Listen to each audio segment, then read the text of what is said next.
নমস্কার, কেমন আছেন সবাই? অনেক দিন পর গেছিলাম আমরা বক্রেশ্বর ধাম। তাই গরম জলে স্নান করতে খুবই ভালো লাগে।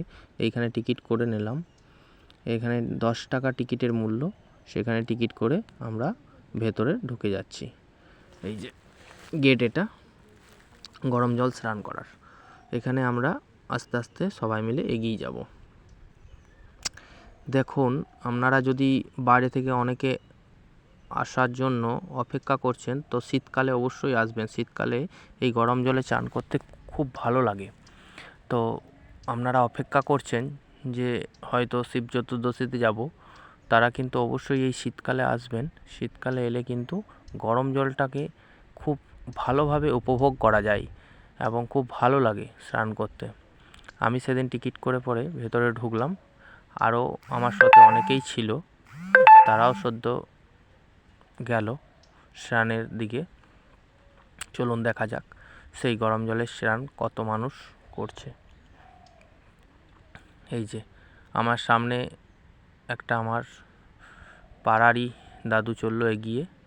এই যে এইখানে যাদের বাথরুম যাওয়ার ইচ্ছা তারা বাথরুম যেতে পারে। এই যে যারা চান করে পরে আসছে, তারা অনেকে চাল পয়সা এদের দান করছে। এরা বসে আছে।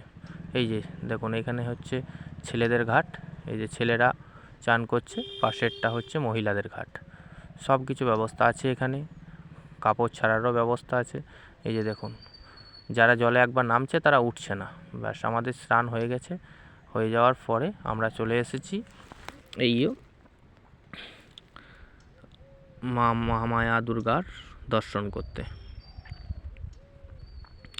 এখানেও একটা পীঠ, এইখানেও আপনারা অবশ্যই আসবেন।